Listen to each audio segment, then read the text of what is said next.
Hello viewers, welcome back to our page. অনেকদিন পর চলে এলাম তোমাদের সামনে একটা ছোট্ট মিনি ব্লগ নিয়ে। তোমরা ক্লাইম্যাক্স থেকেই বুঝতে পেরেছো, আমি বুনু আর মা মিলে চলে গেছিলাম নটি বিনোদিনী দেখতে। এখন তোমরা মুভিটাই দেখতে পারবে না, মুভিটা অনেকদিন আগে শেষ হয়ে গেছে, কিছুদিন পর হয়েছে আবার দেখতে পাবে।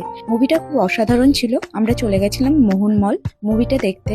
নটি বিনোদিনী নামে পরিচিত বিনোদিনী দাসীর বায়োপিক। মুভির টিকিট কেটে নেওয়ার পর বনু সেই দীর্ঘ প্রতীক্ষিত হ্যারি পটারের কিন্ডার জয় অবশেষে এখানে গিয়ে খুঁজে পেয়েছে। দেখে নাও তোমরা, এটা পেয়ে তো ভীষণ খুশি, ভীষণ মানে ভীষণ। So much struggle, after so much struggle, to Harry. আমার মনে হয় যতই আমরা বড় হয়ে যাই না কেন, কিছু কিছু ছেলে মানুষই থাকা ভালো, যেগুলো হার্মফুল নয়, যেগুলো মনকে আমাদের আনন্দ দেয়। তারপর আমরা চলে গেছিলাম নটি বিনোদিনী দেখতে।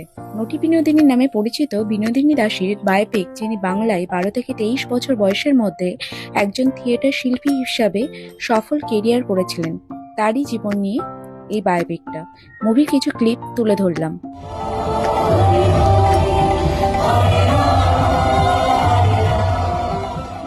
রুক্মিণী মৈত্রের অসাধারণ অভিনয়, জাস্ট অসাধারণ।